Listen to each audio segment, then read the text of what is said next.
مرحبا ألوف يا دكتور. الله يسلمك. الله يحيي هذا الوجه، شرفتنا والله، وخطوتك عزيزة، عنينا عليك من المحالة إلى الوصايف. الله يسعدك، الله يسعدك، أبدا ما في حنا ولا شيء، وأسعد الفرص والله اللي نقابلك يا أبو تميم. الله يطول عمرك. والله يا دكتور جبت لنا مؤلفات هنا، سلام. تعطينا نبذة عنها ما شاء الله تبارك الله. الله يسعدك. طبعا خلينا نبدأ بأول واحد، هذا ما هو لي المؤلف، هذا الدكتور علي سليمان البارقي، وأنا عملت عليه تقديم.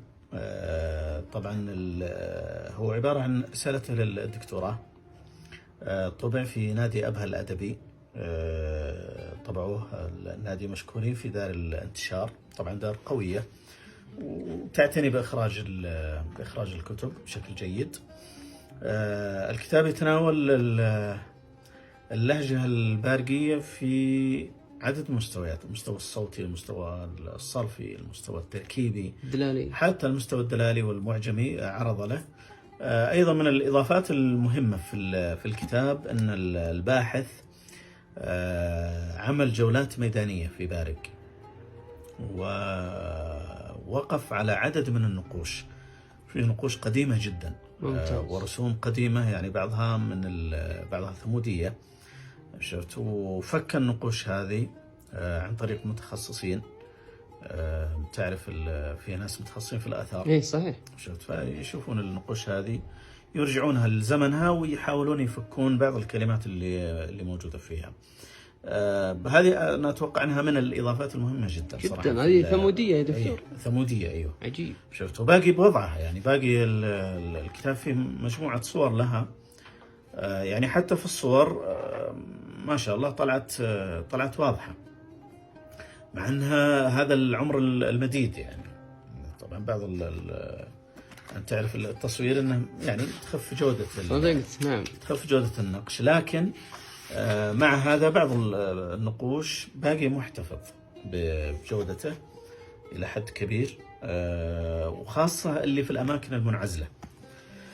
طبعا كل النقوش هذه في مناطق جبلية، لكن بعض المناطق تقريبا الآن منعزلة تماما، ما عاد يجيها أحد إلا واحد له عهد قديم ما يعرف، يصعب الوصول لها هذا الحين، يصعب الوصول لها، هذه ميزة وعيب. يعني لا ميزة أنها تحافظ، يعني ميزة بالضبط، ميزة أنها قدرت تحتفظ بوضعها كما هي. ليش؟ لأنه الأماكن اللي يسهل الوصول لها في ناس طبعا يجوا ما يعرفون قيمة النقوش هذه، صدقت، ويتوقع مجرد رسوم ولا مجرد خربشات كذا، ما يعرف قيمتها، وبالتالي ممكن يعبث بجنبها. والله ذكريات، أيوة ذكريات صدقت، وممكن يعبث عليها. فميزة اللي في الأماكن المنعزلة أنها احتفظت بوضعها، بعضها في أماكن طبعا أو كلها، مش بعضها، كلها أو أغلبها في أماكن ورود الماء. يعني فيها أماكن تتجمع الموية على مدار العام. ويبدو أنه حتى الناس اللي نقشوها أنه هذا السر، متواجدين هناك بالضبط، كانوا عند الموية كانوا عند الموية ونقشوا وأثبتوا ذكرياتهم، وبعض الأمور متعلقة ببعضها رسوم لبعض الحيوانات، بعضها ما عاد موجود، أو يعني معرفة المنطقة، يعني زي النعام وكذا. أيوة. لكن الأكيد أنهم كانوا يرسمون من واقع معرفة، يعني ما كان يرسم بشكل عشوائي. أكيد. شفت، هذا هو الكتاب الأول، وكتاب علمي وكتاب مهم جدا. طبعا موجود في نادي أبها الأدبي، عندهم النسخ. يعني كل من حب أنه يقتني هذا الكتاب ممكن يتواصل فقط مع النادي ويحصل إن شاء الله موجود. هذا كتاب لي طبيعة معنا الحدث في العربية. كان عندنا محاضرة اليوم في مجمع اللغة العربية مكة المكرمة، كان عنوان المحاضرة الحدث. كان عنوان المحاضرة هو عنوان الكتاب. وش هو الحدث يا دكتور؟ الحدث هو شقيق الزمن، يعني بالنسبة للأفعال، في الفعل أيوة. يعني عندنا التقسيمات المعروفة، عندنا فعل واسم وحرف. الفعل له وجهان، وجه زمن ووجه حدث. فالكتاب هو يتحدث في جزئية الحدث بس، في جزئية الحدث، ما شاء الله، وأنواع الحدث وما إليه. وهو يعني يستمد يبني على نظرية موجودة في فلسفة اللغة، ويحاول تطبيقها على اللغة العربية، طبعا بدون بدون ما تفرض النظرية على اللغة العربية ولا تفرض اللغة العربية على النظرية. أنت تتعامل معها بموضوعية وتشوف مدى استجابتها. جميل. هل تستجيب اللغة العربية لهذه النظرية؟ هل ممكن تعدل فيها؟ طبعا من خلال البحث في استجابة كبيرة، لكنها ما هي استجابة 100%، مما يستدعي أنك تعدل في النظرية ما تعدل في اللغة. جيد. اللغة هي ماشية في مسارها. جميل. ولا تعديل عليها، وهو الأصل أنها هي اللي تحكم النظريات اللغوية. يعني احنا نختبر النظرية في ضوء اللغة وليس العكس. جميل. فهذا هو الكتاب، تقريبا يمكن صدر 2013 عند دار الكتاب الجديدة المتحدة. أما هذا فديوان شعر، وهو باكورة الإنتاج، رقوم على حواشي العمر، طبع في نادي الشرقية الأدبي، أتوقع في 2010 يمكن إذا ما خانتني الذاكرة. هو مجموعة قصائد طبعا كلها بالفصحى، لكنها ما بين العمودي والتفعيلة. جميل. هذا الإصدار الأخير الورقي بعض خطاي، هو ديوان أيضا شعري صدر عن دار الرائدية. القصائد اللي فيه هي أشبه بالومضات، ما هي قصائد طويلة، هي أشبه بالومضات، وبعضها أصلا كان عبارة عن تغريدات يعني جت على تويتر في وقتها. يعني الواحد أحيانا، أنا من الناس اللي ممكن أدخل على تويتر ما في ذهني فكرة معينة، أفتح الحساب أجي بماذا تريد أن تغرد، ممكن يطلع معي بيت، فإذا طلع معي بيت أو بيتين وضعتها كما هي ونشرتها، وبعضها أنسى منها على فكرة. جميل. أي فبعض النصوص هنا علشان ما نسميها قصيدة ويقولون القصيدة قال لها 7 أبيات. إيه صدق. لا جميل. فالنصوص هنا بعضها قصيرة جدا على شكل ومضة، بعضها في بيت، بعضها في بيتين، بعضها في 3، بعضها تزيد، لكنها في المجمل لا تزيد عن 10 أبيات تقريبا، يمكن حتى أطول القصائد. نفس الفكرة أيضا، لأني أنا أكتب بالتفعيلة وأكتب بالعمودي. جميل. والتفعيلة أحب إلي، ويمكن اتبع طريقة معينة حتى في عمل النصوص أو في كتابة النصوص. حتى العمودية كتبتها بشكل مختلف. أيوة. عن الطريقة التناظرية، الشطر مقابل شطر، بيت تحت بيت، بنفس الطريقة. يعني تقسم الشطر في سطرين مثلا. أي فممكن يجي بحسب، يعني صارت المراعاة الآن مش مراعاة الجانب التناظري، المراعاة هي مراعاة خلينا نقول الدفقة الشعورية. جميل. يعني متى ما مشى معك الشعور وكأنك تقرأ. جميل. هذا الإصدار الثالث. عندك ديوان ما طبع يا دكتور ولا طبع؟ لا إلكتروني. طبعت إلكتروني. أيوة. عنوانه يا دكتور؟ عنوانه الورقة والغصن. يا سلام. طبعا هذا فيه نصوص نثرية ونصوص شعرية. جميل. شفت بالإضافة إلى بعض التأملات، ويمكن هي الأغلبية، يعني أغلب ما فيه تأملات، ونفس الفكرة هو مستقى من تويتر، من التغريدات التي كانت على تويتر.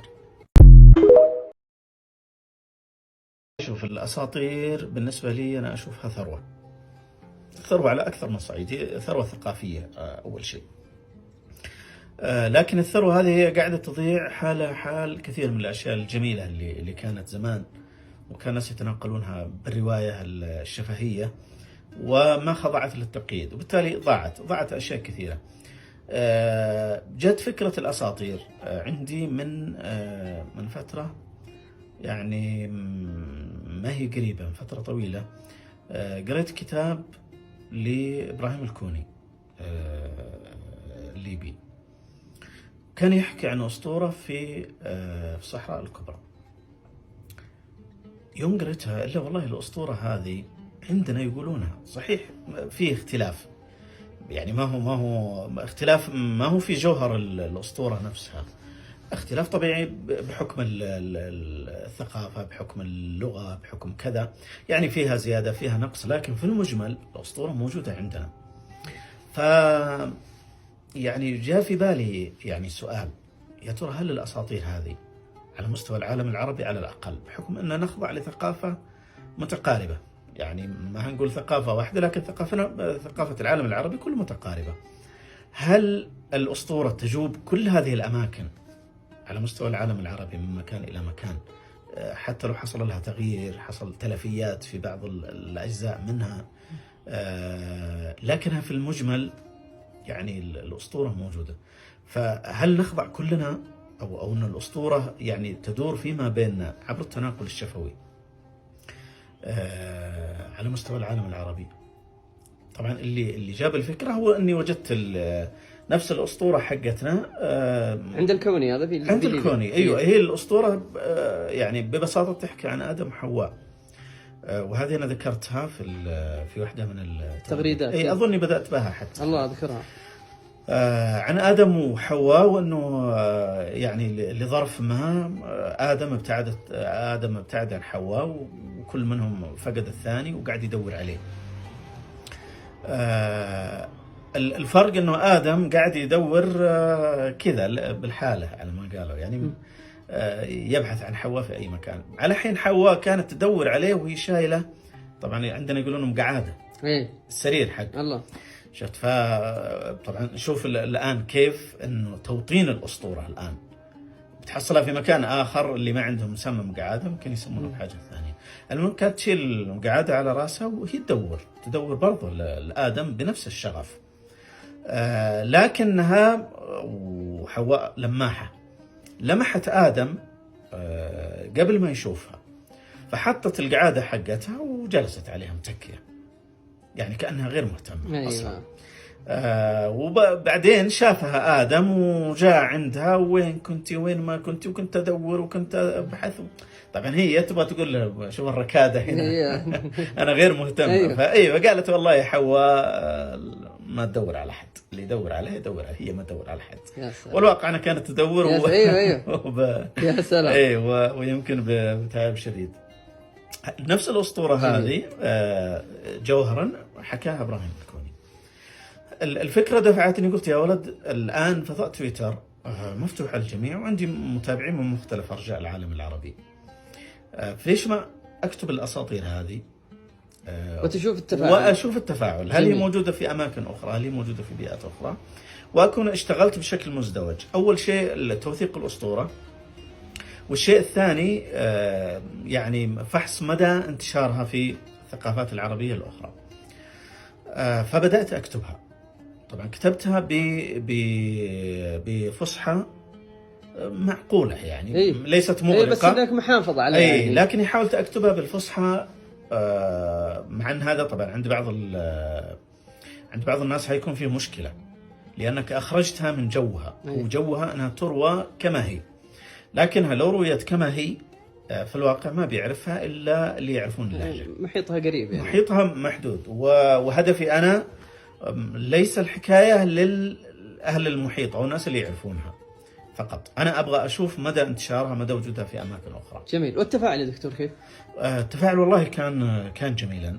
من خارج عسير مثلا؟ من خارج عسير في ناس تواصلوا معي وقالوا والله هذه احنا سمعناها ونسينا منها، أو سمعناها بشكل آخر، أو أحيانا بعض الشخصيات اللي فيها، طبعا لأن كل الأساطير أنا أركز على شيء فيها، يعني أنا فرق بين الأسطورة والحكاية الشعبية. الأسطورة دائما يعني بالنسبة لي فيما أفهم منها أنها تركز على كائنات تتحدث، حيوانات تتحدث، أحجار تتحدث، يعني الأشياء اللي هي مستحيلة، احنا نعرف أنها مستحيلة. بينما الحكايات الشعبية هي قابلة للوقوع. يمكن تقع في مكان أو مكان آخر، لكنها قابلة للحدوث. بينما الأساطير لا، هي طبيعتها كذا، يعني تعرف الأساطير اليونانية هي مرتبطة بالآلهة وما إليه. الله. شفت؟ فالأساطير عندنا هنا ليست من هذا النوع، إلا أنها من النوع بين قوسين الشيبان كانوا يقولون يوم الدنيا تحاكى. إيش معنى يوم الدنيا تحاكى؟ تكلم يعني. أيوة، يقولون زمان، طبعا هذه اللي تلملم الأساطير كلها، تقدر تقول أنه الإطار العام لها أنهم يقولون كل شيء كان يحكي، كل شيء كان يتكلم، الأحجار تتكلم، الأشجار تتكلم، الحيوانات تتكلم. شفت؟ فما وقع في هذا الإطار أنا أخذته على شكل أسطورة، حاولت أني أرويه بلغة فصيحة قريبة، حتى لو أخلت طبعا هي ما هو لو هي فعلا أخلت باللهجة، لأني ما أقدر أكتبها باللهجة للسبب الذي ذكرته لك، لكن لو اجتمعت الأساطير معي على زمن معين واجتمع قدر صالح للنشر، فلدي فكرة لنشرها بالطريقتين معا. يعني ستكون نصا مكتوبة بالعربي الفصيح، ويكون معها أيضا ملف صوتي. يكون معها ملف صوتي أحكيه بالعامية كما كانوا يحكونه. كذا أكون حافظت على الثنتين. جميل. يعني حافظت على وصولها لأكبر عدد ممكن على مستوى العالم العربي، وأيضا حافظت على جذورها ومنطقة انطلاقها بحسب اللهجة. جميل. طيب يا دكتور، كتاب الحيوان يتكلم حول الأمور هذه الجاحظ؟ ما عندي فكرة وافية، يعني ما أقدر إني أعطي حكم. يعني لكن هو يشوف إن الحيوانات تكلم يعني ممكن أتكلم في هذا الجو. يعني هو تكلم فيه، وأيضا رواية كليلة ودمنة. وألف ليلة وليلة. أعمال كليلة ودمنة تكلمت في هذا. في ألف ليلة وليلة صحيح هذا موجود، لكن هذه يعني خدمت بالتدوين.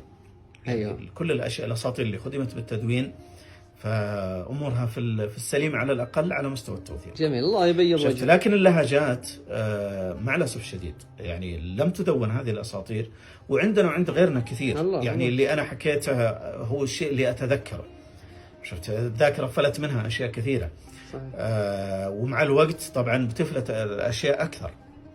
أتوقع أن الأجيال الآن يعني من 40 وأقل، أتوقع أنه كثير من هذه الأساطير ما يعرفونها أو ما سمعوها. صح صحيح. شفت، فدورنا الآن أتوقع أنه على مستوى المملكة، مش على مستوى بارق ولا عسير لوحده، لا على مستوى المملكة. أنا أثق أنه كل ثقافة شعبية فيها شيء ما في هذا الاتجاه.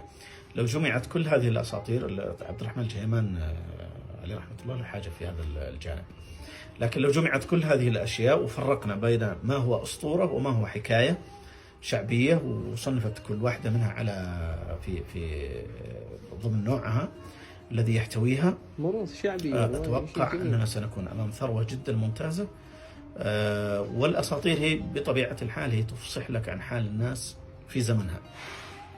لأنه متى يلجأ الإنسان للأسطورة أصلا؟ ليش لجأوا للأساطير هذه؟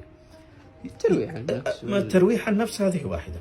أحيانا فيه مشاكل، فيه أسئلة وجودية عميقة ما يقدرون يجاوبون عليها. الأسطورة تحاول تحل له هذا تريحهم، تحل له هذا الإشكال.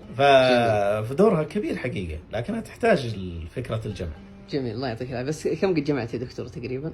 والله أتوقع يا صاحبي يعني في حدود 15 تقريبا. جميل. طبعا قابلة للزيادة مع الوقت والتفاعل. جميل. لأنه في أشياء يذكروني بها بعض الزملاء. إن شاء الله. وبرضو طال عمرك حتى المتابعين هنا لو تذكروا شيء يا ليت. إي والله بيراسلوني وأنا أرسلها لك إن شاء الله. يا ليت بالعكس، إحنا نثري كذا، نثري هذا الجانب، لأن الجانب في اليد، شفت، ومقدور عليه. يعني طبعا الأساطير ليست في كمية الأشعار مثلا. الأشعار الشعبية صح. أكثر بكثير من الأساطير. نعم. فالأساطير محدودة ويمكن السيطرة عليها ويمكن جمعها. والله يا صاحبي، الموروث في بارق، الموروث الشعبي على مستوى الفنون الشعبية طبعا هو فيه تنوع كبير، حال بقية الأماكن. طبعا الوضعية الطربية هي الوضعية الغالبة. الناس أصلا يطربون، والفنون الشعبية هذه يطربون فيها، يروحون عن أنفسهم. يعني لك أن تتخيل واحد يعني يسرح من الصبح مع الفجر، ويمكن أنه ما يرجع إلا المغرب. عمل منهك على مدار اليوم، وتجيهم الجلسات هذه أو السمرات بمثابة ترويح. شفت، فعندهم طبعا الفنون منوعة بشكل كبير جدا، ويمكن نصنفها بأكثر من طريقة. يعني من ضمن الأمور مثلا فيه فنون مصحوبة بمعازف، إيقاع، إما زلفة إما زير. طبعا إذا ما لقيوها أخذوا لهم أقرب حاجة. يعني ما هي ضروري أنها تكون زلفة ولا زير يعني بالوضع اللي نتخيله، قدر وعصي، أي حاجة أقرب حاجة. ممكن بعضها على نسميه صفريقة، شفت، وبعضهم يسمونها مزمورة.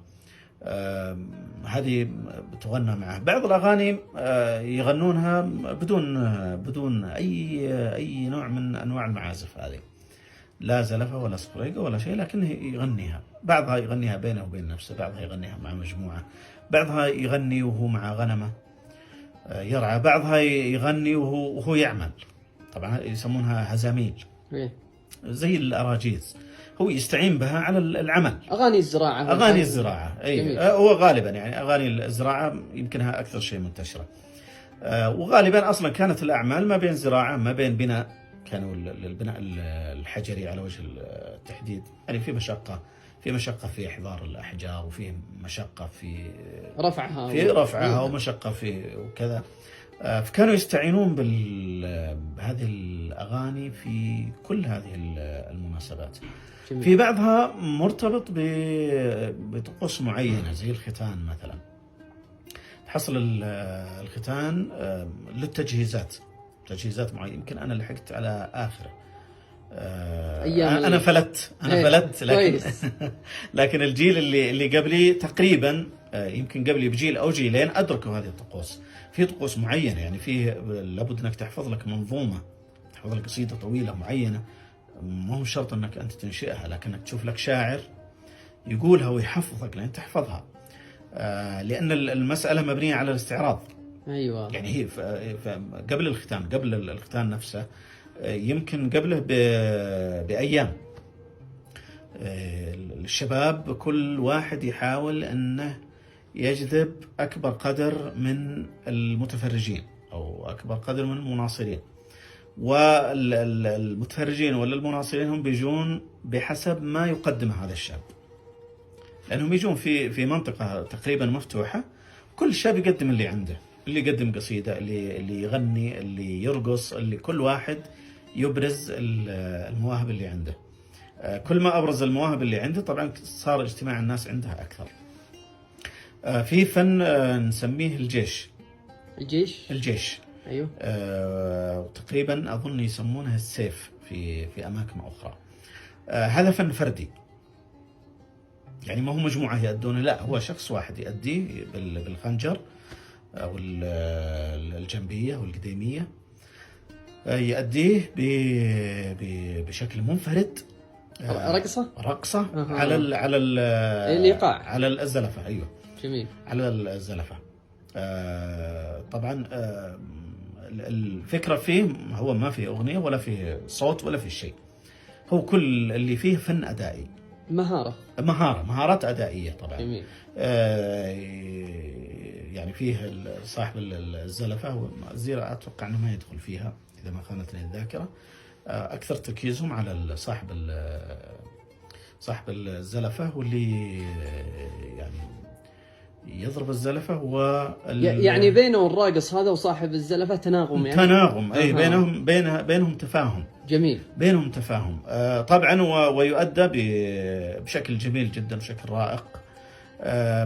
يمكن الآن بدأ يختفي. أنا أتوقع أنه أول حاجة لصعوبته، ما هو كل واحد يقدر يؤديه، هو محتاج مرونة ممتازة، ومحتاج أيضا لياقة بدنية عالية.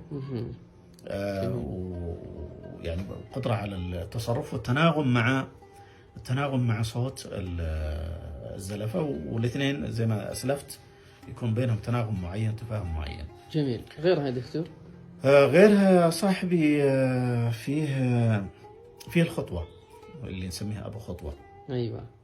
هذا تقريبا المناسبات الرسمية لازم يكون فيها مناسبة زي مناسبات الزواج، يعني لابد يكون فيها أبو خطوة. المناظر له طبعا أبو خطوة يمكن يأخذ الجانب الرسمي أكثر، لكن فيه جانب طربي آخر يجي معه ويجي بعده الآن. يعني حتى في التقاليد الآن، تقاليد الحفلات يبدأون بالعرضة. طبعا العرضة رسمية، هي رسمية بحتة، وزمان ما كانت على الوضع اللي هي فيه الآن، لكنها على كل حال هي رسمية. يليها أبو خطوة، يليها ربخة. الربخة ألوان وأشكال وألحان متعددة جدا، وهي طربية أكثر، والإجادة فيها سهلة. يعني غالبا اي واحد يقدر يجر الصوت يقدر يجيب الربخه. جميل. شفت باي لحن من الحانها. هي قريبه من البدويه عندنا يا دكتور؟ يمكن هي نفسها. اي تقريبا. جميل. اللهم عندنا على ايقاع، يعني ما في ربخه بدون ايقاع. حلو. اظن البدويه انها بدون ولا بدون ايقاع؟ اي لا، عندنا الربخه لازم يكون معها ايقاع اصلا. جميل. شفت بدع ورد. يجيك يعني يقول لك مثلا ريت مهلل على قتروي وما علينا هبد نشوه. قتروي هذا جبل عندنا يعني من اكبر الجبال في القريه عندنا. فيقول ريت مهلل على قتروي وما علينا هبد نشوه. هذه بدعه. يجيك الرد يقول من فرقتك يصفر محنى لاني بخير ولاني يشوى. شفت فيجي فيها شقر. جميل.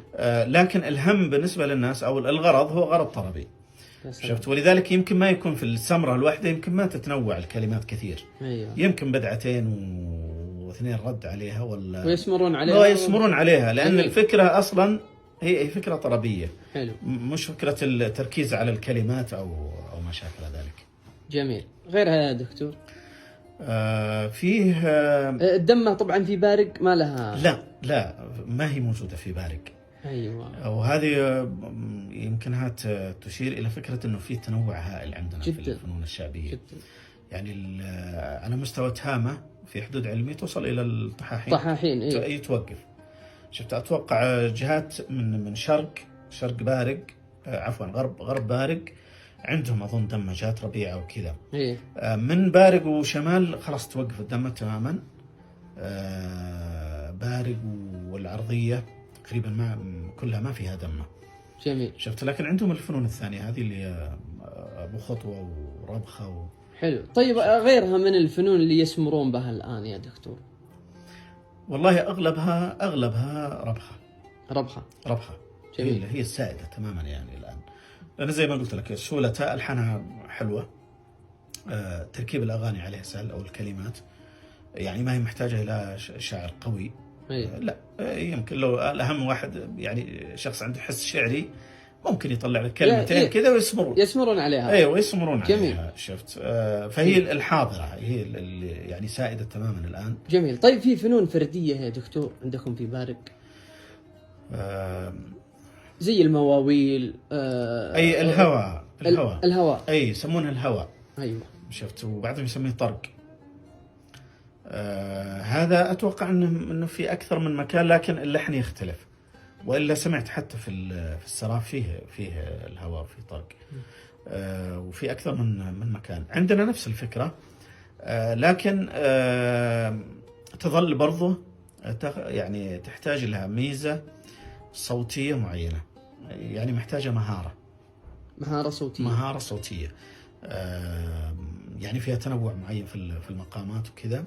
فما هو أي واحد يقدر يجيدها. النوع أو الناس اللي يجيدون الهواء والطرق وكذا طبعا ما يصعب عليها أي لحن ثاني.